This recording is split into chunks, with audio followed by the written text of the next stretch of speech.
नमस्कार दोस्तों। लॉकडाउन में मेरी चौथी कहानी। पापा। पापा आज इसलिए कि मेरे पिता का आज जन्मदिन है। सुबह मेरी नींद उनके फ़ोन से ही खुली। इधर-उधर की बातें उन्होंने की और उसके बाद उन्होंने कहा कि मुझे तुम विश नहीं करोगे, आज मेरा बर्थडे है। तो मैंने कहा कि पापा हैप्पी बर्थडे। फिर मैंने सोचा कि आज जब मैं अपनी कहानी कहूँ तो पापा के ज़रिए ही पिता के मर्म, उसके धर्म, उसके कर्म को मैं समझूं। उनको आज खोल-खोल करके ऐसे रखूं जैसे कि धूप में अनाज पसारता है कोई। पिता सिर्फ एक संज्ञा नहीं है। पिता एक रिश्ता है, एक जज़्बात है, एक दर्द है, एक भरोसा है, एक साहस है, एक संबल है। पिता एक आसमान है, पिता एक धरती है, पिता एक बहता हुआ दरिया है। पिता सब्र की, संयम की, कोई बहुत गहरी नदी या समंदर है। मैं अपने पिता को पापा कहता रहा और शायद गांव में मैं पहला ऐसा बच्चा रहा जो अपनी माँ को माँ और पिता को पापा कहता होगा। इसका कारण मुझे ये लगता है कि मेरी माँ गांव में नहीं रही, वो धनबाद में पली बढ़ी और शहर में रहने के कारण वो थोड़ी अलग पसंद और अलग सोच समझ की रही। तो उसने ये सोचा होगा कि जब मेरी औलादें होंगी तो वो मुझे माँ कहेंगी और अपने पिता को पापा कहेंगी, और ऐसा हुआ भी। तो मेरे लिए माता माँ है, पिता पापा हैं, बहुतों के लिए हैं, लेकिन गांव में शायद हम पहले बच्चे थे, हम भाई बहन। वैसे भोजपुरी की जो ज़मीन है, माटी है, वहाँ पिता और माता, बाबूजी, अम्माई, लेकिन इसमें बड़ा सुख है। और दुनिया में किसी भी हिस्से में कहीं भी धरती पर आप जाएं, इससे मजबूत, पाक और संबल देने वाला कोई दूसरा नाता रिश्ता नहीं होता है। जब बच्चा माँ की गोद में होता है या गोद में होता है, वो घुटनों के बल चल रहा होता है या लड़खड़ाते हुए चलना सीख रहा होता है, उस दौरान समूची दुनिया में उसको एक पुरुष अकेला दिखता है, अलग, विशेष। उसको देख करके वो खिलखिलाता है, उसके सीने से चिपक करके चुप हो जाता है या उसको सुकून मिलता है। कहीं न कहीं उसको वह पुरुष विशेष लगता है। इसलिए शरीर जो है वो सिर्फ़ जीव विज्ञान नहीं है, वो आरएनए और डीएनए नहीं है। वो सिर्फ़ कुछ विज्ञान के फ़ॉर्मूले या शोध के ज़रिए कही जाने वाली बातें नहीं हैं। वो एक जज़्बात है, भावना है, संवेदना है, जो बच्चा समझता है और ये पिता का उससे रिश्ता होता है। मेरे पापा के साथ बचपन से ही एक दोस्ताना संबंध रहा। मुझे याद ही नहीं कभी उन्होंने मुझे डाँटा हो या मारा हो। जब से मैंने होश सँभाला और मुझे वो याद आते हैं, मैं बस किसी तरीके से दौड़ पाता था। 3 साढ़े 3 साल का होऊँगा। कॉलेज में पढ़ाया करते थे। मेरे जन्म के बाद उनकी नौकरी लगी, वो लेक्चरर हुए। और जब वो सड़क पे उतरते थे तो मेरे घर से एक पगडंडी जाती है पक्की रोड तक, और उस सड़क से बसें या गाड़ियाँ आती जाती हैं, आज भी और उस समय भी। तो मैं घर से पगडंडी पे दूर होते थे तो मुझे दिखते थे और मैं फिर दौड़ना शुरू करता था उनकी तरफ, और वो बाहें खोले मेरी तरफ आते थे, मुझे गोद में उठाते थे और एक गाना हम दोनों बाप बेटे के बीच में चलता था, ABCD छोड़ो, नैना से नैना जोड़ो, वो राजा जानी, कुछ ऐसा। और फिर मैं उनकी गोद में ठहाके मारता। वो पान खाया करते थे तो अपनी जीभ निकालते मैं उनकी जीभ से अपनी जीभ लगाता, यानी कि उनका पान मैं खाता, और फिर हम दोनों घर आ जाते। एक बार एक सांझ थी और वो कॉलेज से आ रहे थे। उनके हाथ में एक भाला, बर्छी थी। तो मुझे उस समय समझ नहीं आता, लेकिन मुझे लगा कि ये चलाने वाली कोई चीज़ है। तो मैंने कहा कि पापा ये क्या है? तो बोले बर्छी है। वो बर्छी मेरे माँ के कमरे में कोने में बहुत समय तक रही। गाँव में खुद को सुरक्षित रखने के लिए या तो लाठी या भाला या बर्छी, यही सब कुछ हुआ करते थे। अब इनमें से कोई बहुत कम दिखता है। भाला, बर्छी तो बिल्कुल नहीं। कभी-कभी राजपूतों के हाथ तलवारें आपको दिखती थीं, वो भी अब नहीं है। ऐसे मैंने अपने ड्राइंग में टाँग रखा है। तो पापा के साथ मेरा रिश्ता यूँ बढ़ा और मैं दूसरी कक्षा में होऊँगा। तो दूसरी कक्षा में एक किताब थी हिंदी की, और उसमें एक पाठ हुआ करता था, फूल कुमारी। एक था राजा, एक थी रानी, उनकी बेटी थी फूल कुमारी। फूल कुमारी जब ज़ोर-ज़ोर से हँसती थी तो बगीचे के सारे फूल हँसा करते थे, ऐसा ही उसका पाठ हुआ करता था। लेकिन इसको पढ़ाने, समझाने में उनका बड़ा रोल रहा। जो वर्तनी है, व्याकरण है, बोलना है, उच्चारण है, उसको वो समझाया करते थे। मैं अपने बच्चों को नहीं कर पाया, इसका अफ़सोस ज़रूर रहता है, लेकिन उन्होंने अपना धर्म पूरा निभाया। वैसे ही तीसरी कक्षा में मैं आया, तो हीरा और मोती एक चैप्टर हुआ करता था। झूड़ी के 2 बैल थे, हीरा और मोती, वो साथ रहते थे, वगैरह-वगैरह।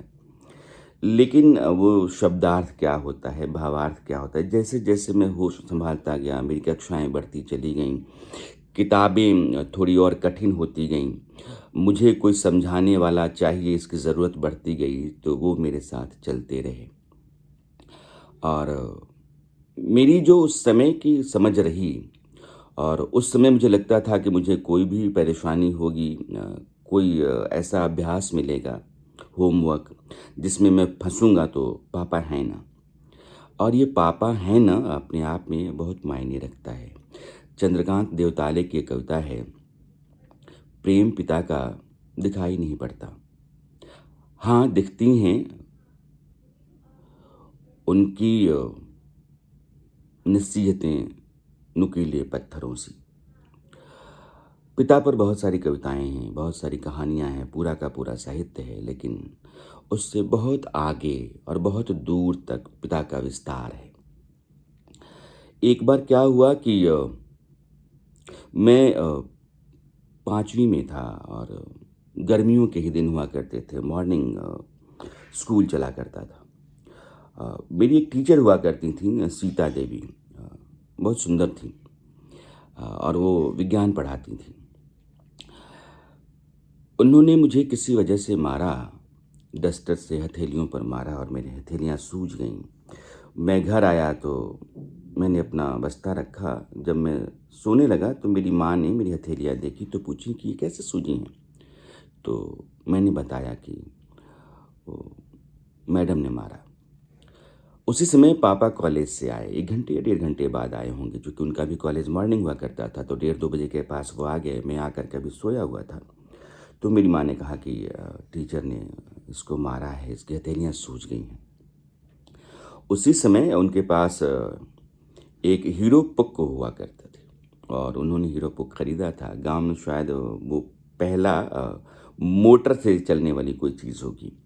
अदरवाइज़ साइकिल, बैलगाड़ी, बहुत सारी चीज़ें हुआ करती थीं। और वो स्कूल चले गए मेरे, उनको बहुत डाँट लगाई, बहुत लड़ कर के आए कि मेरे बेटे को आज से आपने हाथ लगाया तो ठीक नहीं होगा, और कभी भी आपने पीटा तो मुझसे बुरा आपके लिए कोई नहीं होगा।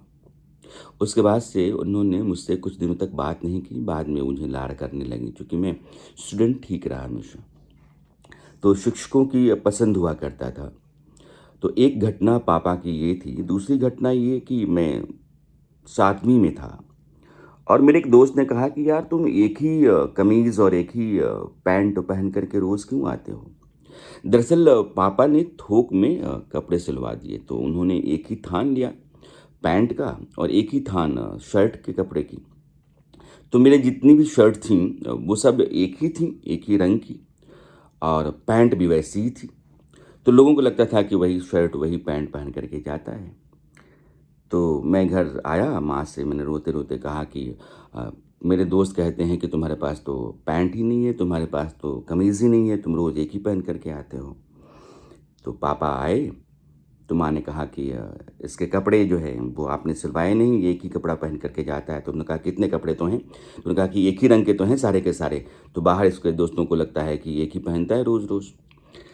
तो मुझे शाम को वो बाज़ार ले गए और उन्होंने 6 पैंट और 6 शर्ट अलग-अलग रंग की सिलवाईं और मैं खुश होकर के बाज़ार से घर आ गया। अ, पापा होने का मतलब बहुत कुछ होता है। हम सब लोग जब पिता हो गए तो समझ में आया कि जब वो कहा करते थे कि तुम कहाँ हो? साँझ हो गई तुम आए क्यों नहीं? इतनी देर तक तुम कहाँ थे? तुम बाप बनोगे तब तुमको पता चलेगा कि पिता क्या होता है। तो मुझे लगा कि वो जो बेचैनी है, वो डर है या चिंता है, वो पिता के धर्म का हिस्सा है। वो उससे परे हो ही नहीं सकता है। मेरे दादा मेरे पिता के घर लौटने तक लगातार परेशान रहते थे अगर वो रात हो गई है और सड़क से जो गाड़ी जाती थी उसको उनको लगता था कि वो पापा की ही गाड़ी होगी, स्कूटर या उनका जो हीरो पहला था। और जब तक आ नहीं जाते थे तब तक वो बेचैन रहते थे। यह बात मैंने पापा में बाद में देखी और मैं अब महसूस करता हूँ। इसलिए यह जो चिंता है, यह परेशानी है, यह पिता के हिस्से की चीज़ है। आप उसको उससे अलग नहीं कर सकते हैं। अ, पिता की चिंता कैसी होती है एक बार क्या हुआ कि मैं तीसरी कक्षा में था, नहीं 5वीं में होऊँगा और मेरी किताबें फट गई थीं। हिंदी की भी और दूसरी बिहार वैभव एक किताब हुआ करती थी। पहले क्या था कि आप अगर तीसरी में हैं, चौथी में जाना है तो जो बड़े वाले भैया हैं मोहल्ले के, गाँव के, उनसे आपने पहले से ही ये वादा ले रखा है कि भैया आपन किताब हमरा के दे दिया हम पढ़ें। तो नई किताब जब तक बाज़ार में आएगी, आप खरीदेंगे, उससे पहले ये है कि आप अगली क्लास के लिए किताब किसी सीनियर से ले लें। तो जो अपना भाई है, चचेरा भाई है, मोहल्ले के जो सबसे नज़दीकी हैं, उनसे आपने जुगाड़ कर लिया कि आप मुझे किताब दे दीजिएगा। तो मैंने भी 5वीं की किताब अपने एक चचेरे बड़े भाई थे, उनसे ले रखी थी, लेकिन उसकी जिल्द फटी हुई थी, दोनों किताबों की। मैंने माँ से कहा कि ऐसी किताब मैं नहीं पढ़ता हूँ जिसकी जिल्द फटी हुई हो। तो मेरी माँ ने पापा को फिर कहा होगा। मैं सोया हुआ था आकर के स्कूल से, तब भी गर्मियों के ही दिन थे। तो मुझे माँ ने जगाया। मैं जगा तो मैं नीचे फर्श पे सोया सोया हुआ था। तकिया मेरे सिरहाने था और उस समय गाँव में माँ क्या करती थी कि गर्मियों के दिन में फर्श को धो देती थी और वो ठंडा हो जाता था। हालाँकि मेरा मकान पक्का मकान था और वो पक्का फर्श था। तो उस ठंडे फर्श पे मैं सोया हुआ था और माँ ने जगाया तो मेरी आँख खुली और आँख के सामने वो दोनों किताबें थीं। एक भाषा सरिता, पीले और नीले रंग की धारियाँ थीं उसके ऊपर और बिहार वैभव, जिस पर गौतम बुद्ध की इमेज थी। और दोनों किताबें मुझे आज भी याद हैं, चमकती हुई नई सी किताबें। मैंने फटाफट अपनी नींद से जग कर के किताबों को समेटा और फिर मैंने पढ़ना शुरू किया। नई किताबों से एक अलग रिश्ता होता है, उसकी खुशबू भी थोड़ी अलग होती है। तो लगता है किताब नई हो तो ज़्यादा अच्छा है, लेकिन गाँव में अक्सर हम लोग तब तक किताब पढ़ते हैं जब तक वो ख़त्म नहीं हो जाती है। भैया ने मुझे मुझे मैंने अपने छोटे भाई को, छोटे भाई ने नीचे, तो किताब चलती रहती है। ये तो अब शहरों का ज़माना और प्राइवेट स्कूल का ज़माना है कि सिलेबस ही बदल जाता है, 2 चैप्टर्स बदल जाते हैं और किताब नई हो जाती है। तो ये एक बिज़नेस है, एक धंधा है, व्यवसाय है और इस व्यवसाय ने घर परिवार को बहुत तबाह कर रखा है।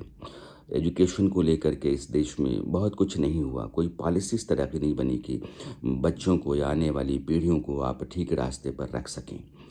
लेकिन मैं ये मानता हूँ कि हम लोगों ने गाँव में जिन शिक्षकों के ज़रिए पढ़ाई की, वो बहुत योग्य लोग थे। उनका हर बच्चे के परिवार से रिश्ता था। वो शिक्षक शाम को गाँव के मोड़ पे या फिर बाज़ार के चौराहे पर पिता को मिल जाया करते थे। उस बात का डर हुआ करता था कि अगर मैंने कोई गलती की तो बाज़ार पे या मोड़ पे मास्टर साहब पापा के कह दिहन तो बड़ा दिक्कत हो जाई। अ, इसलिए हम कभी कुछ करते ही नहीं थे। जो शिक्षक ने कहा वो हमने कर दिया और उसी में हम जीते रहते थे। पापा का होना बहुत होता है और पापा के ज़रिए चीज़ें बहुत चलती हैं, पिता के ज़रिए बहुत चलती हैं। पिता इंसान का सबसे बड़ा हीरो होता है, वो उसका नायक होता है। इसलिए हर पिता अपने बेटे के सामने अपने आप को सहेज करके रखता है। पापा रात में अपने दोस्तों के साथ गप मारने के आदी थे। तो हम लोग जहाँ सोते थे दालान में, घर से दालान अलग हुआ करता था। ये भी एक नाता है घर का, दालान का। दूरी, जितने मर्द थे वो दालान में और महिलाएँ घर के भीतर।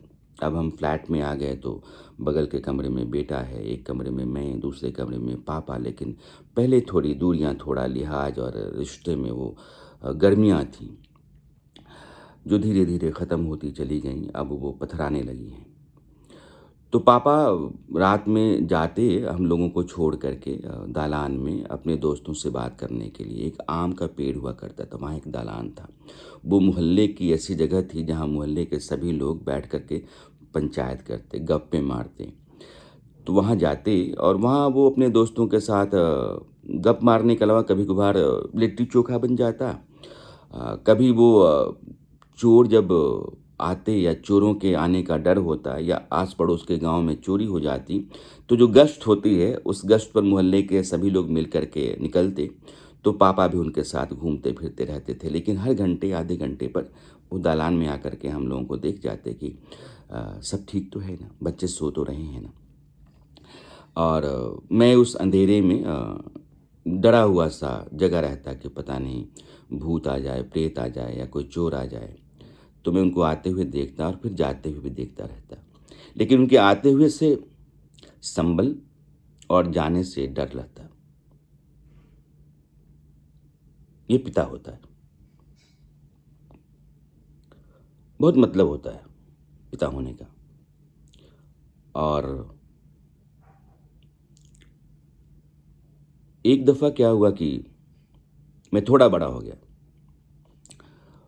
और मुझे होश आने लगा और उनको लगा कि अब बाप को उस तरीके से पेश आना चाहिए जैसे दोस्त हो। मैं उनके स्कूटर पे बैठा हुआ था और हम गांव से बाहर निकले तो एक महिला और एक पुरुष आपस में बात कर रहे थे। सांझ थी, हम बाजार जा रहे थे। तो उन्होंने कहा कि जानते हो, मैं पीछे बैठा हुआ था। तो हमने कहा हाँ पापा। वो क्या है कि जब कोई मर्द और जब कोई स्त्री बीच चौराहे पर दोपहरी में बात करें और स्त्री वेश्या भी हो तो लोग शक नहीं करते हैं, लेकिन मुंह अंधेरे सांझ में कोई पुरुष कोई स्त्री बात करे और स्त्री साध्वी भी हो तो लोग शक करते हैं। ये दुनिया है। इसलिए कब किसी से कहाँ कैसे बात करनी है, इसका जीवन में ध्यान रखना चाहिए। यह बात मेरे लिए गांठ की तरह रही और वो आज भी है। मेरे लिए मैं जब लड़खड़ा करके चलना शुरू किया होऊँगा और जब मुझे होश आने लगा था, तब से लेकर के आज तक, अभी तक तो मैंने आपको सिर्फ़ वही कहानियाँ सुनाई जो अ, होश आने से लेकर के 12 साल की उम्र तक क्या मामला रहा। लेकिन ज़िंदगी में पिता का विस्तार बहुत होता है, वो आगे भी हैं, आगे भी रहेंगे। लेकिन आज चूँकि ये कहानी लंबी है, लेकिन पापा का होना बहुत कुछ होता है। आपका बर्थडे है, wish you very happy birthday. I love you lot. कल एक नई कहानी।